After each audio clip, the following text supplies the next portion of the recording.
영하 20도의 날씨, 폭설 쏟아지던 날 자식 집에서 쫓겨난 늙은 어머니. 15억짜리 건물을 숨기고 가난한 척 살았던 제가 바보였습니다. 친아들들이 진짜 정체를 드러낸 그 겨울밤까지는 말이죠. 일부 그날 밤의 배신. 오늘은 2008년 1월 15일 서울에 기록적인 폭설이 내리던 날입니다. 영하 20도의 혹독한 추위 속에서 한 여자가 아파트 복도에 나앉아 떨고 있습니다. 문옥란 씨, 올해 63세입니다. 그녀의 손에는 작은 보따리 하나뿐, 그것도 제대로 싸울 시간조차 없었어요. 불과 1시간 전까지만 해도 옥란 씨는 아들 승태네 집 안방에서 따뜻하게 지내고 있었습니다. 5년 전 남편을 잃은 후 혼자 살다가 작년부터 큰아들 집에서 살게 되었거든요. 승태는 39세로 대기업 과장이고 며느리 수련은 35세로 간호사입니다. 손자 준이는 이제 10살이에요. 그런데 오늘 저녁 승태가 회사에서 돌아오자마자 분위기가 이상해졌어요. 평소보다 얼굴이 어두웠고 며느리 수련도 어머님께 말씀드릴 게 있다며 거실로 나오라고 했습니다. 옥란 씨는 가슴이 불안했지만 따라 나갔어요. 승태가 입을 열었습니다. 어머니가 더 이상 이 집에 계실 수 없다고 내일 당장 나가달라고 했어요. 옥란 씨는 귀를 의심했습니다. 갑작스럽게 왜 그런 소리를 하는지 물어봤지만 승태는 그동안 참아왔던 불만을 쏟아내기 시작했어요. 집안 분위기가 답답하다는 거였어요. 어머니 때문에 아내와 아이가 스트레스 받는다고 이제 어머니도 나이가 드셨으니 요양원에 가시는 게 좋겠다고 말했습니다. 옥란 씨는 충격을 받았지만 차분히 대답했어요. 요양원은 싫다고 집에서 조용히 지내겠다고 말이죠. 하지만 수련이 끼어들었습니다. 어머님이 계시면 자신이 친정어머니를 모실 수 없다고 이제는 자신의 어머니를 모시고 살고 싶다고 솔직하게 말했어요. 옥란 씨는 그제서야 상황을 이해했습니다. 며느리가 친정어머니를 모시려고 시어머니인 자신을 내쫓으려는 거였어요. 옥란 씨가 간신히 말했습니다. 그럼 둘째 아들 진혁네 집으로 가겠다고요. 하지만 승태는 이미 진혁과 상의했다며 진혁도 어머니를 모시기 어렵다고 했다고 전했어요. 아내가 임신 중이라 힘들다는 핑계였습니다. 그때까지만 해도 옥란 씨는 내일 짐을 싸서 나가겠다고 했어요. 하지만 수련이 오늘 당장 나가달라고 했습니다. 친정어머니가 내일 오신다고 하루라도 기다릴 수 없다고 말이죠. 옥란 씨는 밖에 폭설이 내리고 있다고 이런 날씨에 어디로 가라는 거냐고 절규했어요. 승태는 어머니의 말을 무시했습니다. 오히려 어머니가 너무 이기적이라고 자식들 생각은 안 하고 자신만 생각한다고 화를 냈어요. 그리고는 강제로 어머니의 손목을 잡아 끌어서 현관문 밖으로 내보냈습니다. 작은 보따리 하나 던져주면서 문을 쾅 닫아버렸어요. 2부 혹독한 추위 속의 절망. 아파트 복도는 난방이 되지 않아 집 안보다 훨씬 추웠어요. 옥란 씨는 떨리는 손으로 휴대폰을 꺼내 둘째 아들 진혁에게 전화를 걸었습니다. 하지만 진혁은 전화를 받지 않았어요. 몇 번을 걸어도 마찬가지였습니다. 할 수 없이 옥란 씨는 아파트 1층 로비로 내려갔어요. 그나마 로비가 복도보다는 따뜻할 거라고 생각했거든요.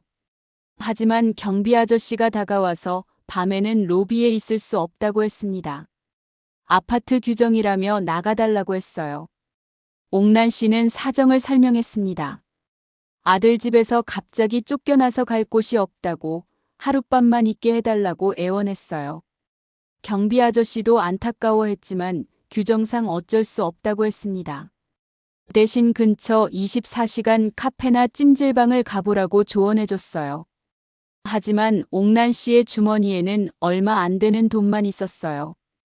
카드도 집에 두고 나온 상태였고요. 폭설이 내리는 밤거리로 나선 옥란 씨는 점점 절망스러워졌습니다. 이런 날씨에 63세 노인이 갈 곳이 어디 있겠어요. 걸음걸음이 힘들었어요. 눈이 계속 쌓여서 길이 미끄러웠고 바람까지 불어서 체감 온도는 더욱 낮았습니다.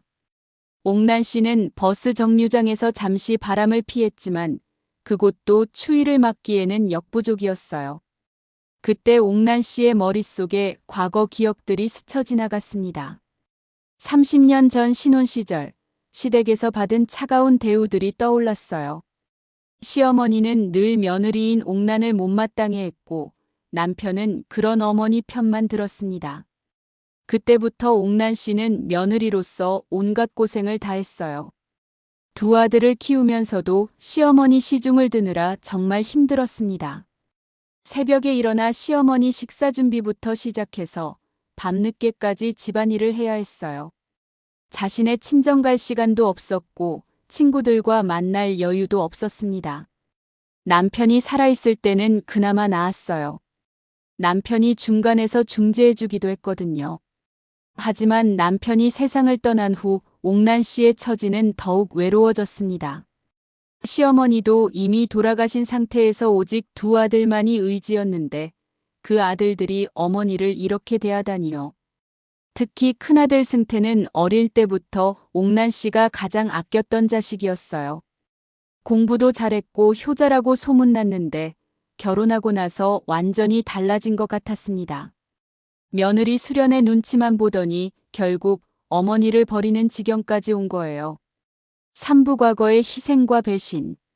눈발이 더욱 거세지는 가운데 옥난 씨는 근처 편의점으로 들어갔어요. 점원이 이상한 눈으로 바라봤지만 따뜻한 음료라도 하나 사서 몸을 녹이고 싶었습니다. 캔커피 하나를 사서 구석진 자리에 앉으며 지난 일들을 떠올렸어요. 사실 옥난 씨에게는 아들들이 모르는 비밀이 있었습니다. 5년 전 남편이 세상을 떠나기 전에 옥난 씨 명의로 된 부동산이 하나 있었어요. 강남의 작은 상가 건물이었는데 현재 시세로 약 15억 원 정도 되는 재산이었습니다. 남편은 임종 전에 옥난 씨에게 말했어요. 이 건물은 절대 아들들에게 알리지 말라고 옥난 씨가 혼자 관리하면서 노후 대비용으로 쓰라고 했습니다. 만약 아들들이 알게 되면 재산 분쟁만 일어날 거라고 걱정했거든요.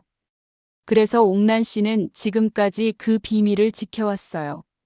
매월 임대료 300만 원씩 들어오는 돈으로 생활하면서도 아들들에게는 연금만 받는다고 말해왔습니다. 아들들이 어머니를 모시는 것이 부담스러워할까봐 일부러 가난한 척했던 거예요.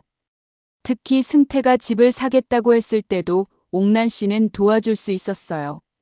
하지만 남편의 유언을 지키기 위해 모른 척했습니다. 대신 자신이 가진 적금을 깨서 1,000만 원을 보태줬는데 그것도 승태는 당연하게 여겼어요. 둘째 진혁이 결혼할 때도 마찬가지였어요. 결혼준비금이 부족하다고 하자 옥난 씨는 몰래 대출을 받아서 500만 원을 내줬습니다. 자식들을 위해서라면 뭐든지 할 수 있었거든요. 그런데 이제 와서 아들들이 어머니를 이렇게 대하다니 옥난 씨의 마음은 찢어지는 것 같았어요. 자신이 평생 헌신해온 자식들이 겨울밤 폭설 속에 어머니를 내쫓다니 이보다 더한 배신이 어디 있겠습니까? 편의점 점원이 다가와서 오래 앉아 있으면 안 된다고 했어요. 다른 손님들이 불편해한다는 거였습니다. 옥난 씨는 할 수 없이 일어나서 밖으로 나왔어요. 다시 시작된 추위와 눈발이 그녀를 맞이했습니다. 그때 옥난 씨는 중요한 결심을 했어요. 더 이상 아들들에게 의존하지 않겠다고 자신만의 길을 찾아보겠다고 마음먹었습니다. 하지만 우선 이 밤부터 어떻게 버텨야 할지가 문제였어요. 사부거리에서의 사투. 밤 11시가 넘어가면서 거리는 더욱 한산해졌어요. 택시라도 잡아서 어딘가로 가고 싶었지만 이 시간에 63세 노인을 태워줄 기사가 있을까 싶었습니다. 게다가 갈 곳도 마땅치 않았어요. 옥난 씨는 지하철역으로 향했어요. 아직 막차 시간이 남아 있었고 지하철역이 그나마 따뜻할 거라고 생각했거든요. 하지만 역시 오래 머물 수는 없었어요. 영무원이 다가와서 어디 가시냐고 물어봤고 옥난 씨는 할 말이 없었습니다. 결국 옥난 씨는 24시간 맥도날드를 찾아갔어요. 그곳에서 시간을 보내다가 새벽이 되면 어딘가 갈 곳을 생각해 보려고 했습니다. 하지만 몸이 너무 추워서 감기 기운이 돌기 시작했어요. 새벽 3시쯤 되자 정말 견디기 어려웠습니다.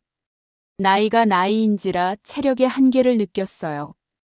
옥난 씨는 휴대폰을 꺼내서 119에 전화를 걸까 생각했지만 이런 일로 응급실에 가는 것도 민망했습니다. 그때 한 젊은 남자가 다가왔어요.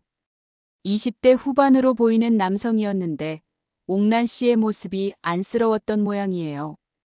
어머님 괜찮으시냐고 물어봤습니다.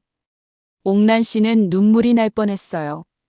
친아들도 외면한 자신에게 낯선 사람이 관심을 보여주다니요. 그 젊은이는 이재윤이라고 자신을 소개했어요. 근처에서 혼자 카페를 운영하고 있다고 했습니다. 옥난 씨의 사정을 들어보더니 자신의 카페에서 하룻밤 쉬어가라고 제안했어요. 소파가 있으니까 거기서 주무시라고 했습니다. 옥난 씨는 처음에는 사양했어요. 낯선 사람에게 신세지는 것이 부담스러웠거든요. 하지만 재윤 씨가 워낙 간곡하게 부탁하며 자신의 어머니 같은 나이씨라고 하니 거절할 수 없었어요. 재윤 씨의 카페는 작지만 아늑했어요. 그는 옥난 씨에게 따뜻한 차를 끓여주고 담요까지 가져다 주었습니다. 그리고 내일 아침에 어디 갈 곳이 있으시냐고 조심스럽게 물어봤어요. 옥난 씨는 그제서야 자신의 처지를 솔직하게 털어놓았어요. 아들들이 자신을 쫓아냈다는 이야기, 갈 곳이 없다는 이야기를 했습니다. 재윤 씨는 깜짝 놀라며 요즘 세상에 그런 일이 있을 수 있냐고 분개했어요. 오부 숨겨진 진실의 발견. 다음 날 아침, 옥난 씨는 재윤 씨의 배려로 편안히 잠을 잘 수 있었어요. 오랜만에 따뜻한 곳에서 푹 잔 덕분에 몸도 한결 나아졌습니다. 재윤 씨는 아침 식사까지 챙겨주며 앞으로 계획이 어떻게 되시냐고 물어봤어요. 옥난 씨는 고민이 많았어요. 아들들에게는 더 이상 의존하고 싶지 않았지만 마땅한 대안이 없었거든요. 그때 재윤 씨가 제안했습니다. 며칠만 더 카페에서 지내시면서 천천히 생각해 보시라고요. 사실 재윤 씨도 사연이 있었어요. 3년 전 부모님을 교통사고로 한꺼번에 잃었다고 했습니다. 그래서 옥난 씨 같은 연배의 어른을 보면 더욱 안쓰럽다고 털어놓았어요. 옥난 씨는 그런 재윤 씨가 고마우면서도 미안했습니다. 며칠을 카페에서 지내던 중 옥난 씨는 중요한 결심을 했어요. 남편이 남긴 부동산을 활용해서 독립적인 삶을 시작하기로 한 거예요. 더 이상 아들들의 눈치를 보며 살고 싶지 않았거든요. 옥난 씨는 부동산 중개사를 만나서 상담을 받았어요. 자신이 가진 건물을 팔아서 작은 아파트를 사고 나머지 돈으로 노후를 준비하겠다고 했습니다. 중개사는 현재 시세가 좋으니까 좋은 선택이라고 조언해줬어요. 그런데 뜻밖의 일이 일어났습니다. 큰아들 승태가 카페로 찾아온 거예요. 어머니를 찾고 있었다며 집으로 돌아오시라고 했습니다. 하지만 옥난 씨는 단호하게 거절했어요. 승태는 당황했어요. 어머니가 이렇게 강하게 나올 줄 몰랐거든요. 그동안 옥난 씨는 아들들 말에 항상 순종적이었는데 이번에는 달랐습니다. 옥난 씨는 승태에게 말했어요. 이제 자신만의 삶을 살겠다고, 아들들에게 더 이상 의존하지 않겠다고요. 승태는 어머니가 혼자 어떻게 사시려고 하냐며 걱정하는 척했어요. 하지만 옥난 씨는 그런 승태의 속마음을 꿰뚫어 보고 있었습니다. 어머니가 경제적으로 부담될까봐 걱정하는 거지 진짜 어머니를 걱정하는 게 아니라는 걸 알았거든요. 그때 옥난 씨가 폭탄 선언을 했어요. 자신에게 15억짜리 건물이 있다고, 그동안 가난한 척한 것은 아들들에게 부담 주기 싫어서였다고 털어놓았습니다. 승태는 믿을 수 없다는 표정을 지었어요. 육부 아들들의 추악한 본성. 옥난 씨의 고백을 들은 승태는 완전히 태도가 바뀌었어요. 갑자기 어머니에게 극진하게 대하기 시작했습니다. 왜 그런 중요한 이야기를 이제야 하시냐며 어머니 혼자 그런 큰 재산을 관리하시기 힘드셨을 거라고 걱정하는 척했어요. 하지만 옥란 씨는 이미 아들의 속셈을 다 꿰뚫어 보고 있었습니다. 15억이라는 돈 때문에 갑자기 효자가 된 거라는 걸 너무나 잘 알았거든요. 승태는 어머니를 집으로 모시고 가겠다고 했지만 옥란 씨는 단호하게 거절했어요. 그러자 승태가 본색을 드러내기 시작했어요. 그 건물은 아버지가 남긴 유산이니까 아들들도 권리가 있다고 주장했습니다. 법적으로 상속받을 권리가 있다며 협박하기 시작한 거예요. 옥란 씨는 차분하게 대답했어요. 그 건물은 남편이 옥란 씨 명의로 해놓은 거라고 법적으로도 아무 문제 없다고 말했습니다. 게다가 남편이 생전에 분명히 옥란 씨만 쓰라고 유언했다고 덧붙였어요. 승태는 점점 화를 내기 시작했어요. 어머니 혼자 그런 큰 돈을 가지고 있을 이유가 없다며 아들들과 나눠 가져야 한다고 억지를 부렸습니다. 심지어 어머니가 치매에 걸리면 어떻게 하시려고 하냐며 겁박까지 했어요. 그때 둘째 아들 진혁도 나타났어요. 형에게서 연락을 받고 급히 온 거였습니다. 진혁도 마찬가지로 어머니의 재산에 관심을 보이기 시작했어요. 두 아들이 함께 어머니를 압박하니 상황이 더욱 추악해졌습니다. 옥란 씨는 아들들의 이런 모습에 완전히 실망했어요. 겨울밤에 어머니를 쫓아냈던 것도 모자라서 이제는 재산 때문에 달려들다니요. 이런 자식들을 위해 평생을 희생했다고 생각하니 허무하기 짝이 없었습니다. 재윤 씨가 중간에서 말렸어요. 카페에서 큰 소리 내지 말라고, 어머님을 괴롭히지 말라고 했습니다. 하지만 승태와 진혁은 재윤 씨에게까지 화를 냈어요. 남의 일에 끼어들지 말라며 협박하기까지 했습니다. 옥란 씨는 그 순간 확실히 깨달았어요. 이런 아들들과는 더 이상 가족으로 지낼 수 없다고, 완전히 연을 끊고 살아야겠다고 결심했습니다. 7부 법적 대응과 진실 공개. 다음 날 옥란 씨는 변호사 사무실을 찾아갔어요. 아들들이 재산을 노리고 있으니 법적으로 대비를 해야겠다고 생각했거든요. 변호사는 옥란 씨의 사정을 들어보고 조언해줬어요. 현재로서는 아들들이 할 수 있는 게 별로 없다고, 재산은 옥란 씨 명의로 되어 있으니까 법적으로 문제 없다고 했습니다. 하지만 만약을 대비해서 유언장을 작성해 두는 게 좋겠다고 조언했어요. 옥란 씨는 유언장에 명시했습니다. 자신의 모든 재산은 자신을 도와준 이재윤 씨에게 기부한다고, 아들들에게는 한 푼도 주지 않겠다고 썼어요. 그 소식이 아들들에게 전해지자 승태와 진혁은 완전히 발광했어요. 어떻게 친아들들을 제쳐두고 남에게 재산을 주느냐며 옥란 씨를 찾아와 소란을 피웠습니다. 하지만 옥란 씨는 더 이상 흔들리지 않았어요. 옥란 씨는 아들들에게 차근차근 말해줬어요. 자신이 지금까지 얼마나 희생하며 살아왔는지, 그런데 아들들은 어머니에게 어떻게 했는지 따져 물었습니다. 영하 20도 폭설 속에 어머니를 내쫓은 것부터 시작해서 재산 때문에 달려든 추악한 모습까지 모든 걸 지적했어요. 승태와 진혁은 변명하기 바빴어요. 그때는 어쩔 수 없었다며 지금이라도 어머니를 잘 모시겠다고 빌었습니다.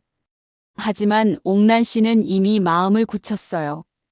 이런 아들들을 믿을 수 없다고, 더 이상 가족으로 여기지 않겠다고 선언했습니다. 그러자 아들들이 본격적으로 협박하기 시작했어요. 어머니를 정신병원에 입원시키겠다고, 치매 진단을 받게 해서 재산 관리 능력이 없다고 할 거라고 위협했습니다. 정말 추악한 모습이었어요. 하지만 옥란 씨는 이미 모든 준비를 마쳐놓은 상태였어요. 정신과 전문의에게서 정신건강진단을 받아놓았고 치매 검사도 받아서 정상 판정을 받아놓았습니다. 아들들의 협박에 대비한 거였어요. 더 나아가 옥란 씨는 언론에 자신의 이야기를 제보했어요. 아들들이 겨울밤에 노모를 쫓아낸 사건과 재산을 노리는 추악한 모습을 모두 공개한 거였습니다. 기자들이 취재를 나왔고 아들들의 민낯이 세상에 알려지게 되었어요. 8부 새로운 시작과 진정한 가족. 언론 보도가 나간 후 여론이 들끓었어요. 63세 노모를 폭설 속에 내쫓은 아들들의 이야기가 화제가 되면서 승태와 진혁은 사회적으로 완전히 매장당했습니다. 승태는 회사에서 징계를 받았고 진혁도 직장에서 눈총을 받게 되었어요. 두 아들은 뒤늦게 후회하기 시작했어요. 옥란 씨에게 찾아와서 무릎을 꿇고 사과했습니다. 정말 잘못했다며 다시 한번 기회를 달라고 빌었어요. 하지만 옥란 씨는 단호했습니다. 이미 늦었다고, 자신은 새로운 삶을 시작하기로 했다고 말했어요. 옥란 씨는 실제로 새로운 삶을 시작했어요. 건물을 팔아서 작지만 아늑한 아파트를 샀고 재윤 씨와 함께 카페를 확장해서 운영하기 시작했습니다. 재윤 씨는 옥란 씨를 친어머니처럼 모셨고 옥란 씨도 재윤 씨를 친아들처럼 여겼어요. 카페는 옥란 씨의 이야기가 알려지면서 유명해졌어요. 많은 사람들이 찾아와서 옥란 씨를 격려해줬고 비슷한 처지의 노인들도 찾아와서 상담을 구하기도 했습니다. 옥란 씨는 이런 사람들을 도우며 새로운 보람을 찾았어요. 6개월 후 재윤 씨가 옥란 씨에게 특별한 제안을 했어요. 법적으로 양자 관계를 맺자는 거였습니다. 옥란 씨를 진짜 어머니로 모시고 싶다고, 평생 효도하겠다고 약속했어요. 옥란 씨는 눈물을 흘리며 승낙했습니다. 양자 입양 절차를 마친 후 옥란 씨는 정말 행복했어요. 핏줄로는 연결되지 않았지만 재윤 씨는 친아들들보다 훨씬 더 진심으로 자신을 대해줬거든요. 진정한 가족이란 피가 아니라 마음으로 맺어지는 것이라는 걸 깨달았어요. 1년 후 승태와 진혁이 다시 찾아왔어요. 이번에는 정말 진심으로 사과하는 것 같았습니다. 아내들도 함께 와서 시어머니께 죄송하다고 했어요. 하지만 옥란 씨는 이미 마음을 정리한 상태였어요. 옥란 씨는 아들들에게 말했어요. 용서는 하지만 다시 가족으로 돌아갈 생각은 없다고, 이제 재윤이 자신의 진짜 아들이라고 했습니다. 승태와 진혁은 아쉬워했지만 어머니의 결정을 받아들일 수밖에 없었어요. 2년이 지난 지금 옥란 씨는 65세가 되었어요. 재윤 씨와 함께 운영하는 카페는 지역의 명소가 되었고 많은 사람들이 찾는 따뜻한 공간이 되었습니다. 옥란 씨는 매일 손님들과 이야기를 나누며 행복한 시간을 보내고 있어요. 어느 겨울날 다시 폭설이 내렸어요. 옥란 씨는 카페 창가에서 눈 내리는 모습을 바라보며 2년 전 그 밤을 떠올렸습니다. 영하 20도 폭설 속에서 쫓겨났던 그 밤이 오히려 새로운 인생의 시작이었다고 생각하니 감개무량했어요. 재윤 씨가 다가와서 따뜻한 차를 건네주며 말했어요. 어머니 덕분에 자신도 진짜 가족을 찾았다고, 앞으로도 평생 함께 하자고요. 옥란 씨는 미소를 지으며 고개를 끄덕였습니다. 그날 밤 옥란 씨는 일기를 썼어요. 오늘도 감사한 하루였다. 63세의 새로운 인생을 시작할 수 있어서, 진짜 가족을 만날 수 있어서 정말 다행이다. 영하 20도 그 밤의 추위가 나에게는 최고의 선물이었다. 옥란 씨의 이야기는 많은 사람들에게 희망을 주었어요.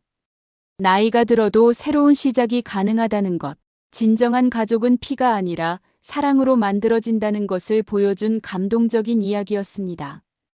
그리고 무엇보다 자식에게 의존하지 않고 당당하게 살아갈 수 있다는 용기를 많은 노인들에게 전해주었어요.